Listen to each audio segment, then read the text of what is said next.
Inilah rombongan Ibu Wapres memasuki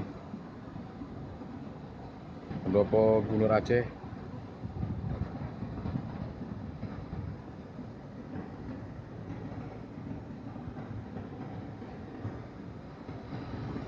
Ini tampak Ibu Wapres memasuki pendopo Gubernur Aceh menggunakan mobil Alphard.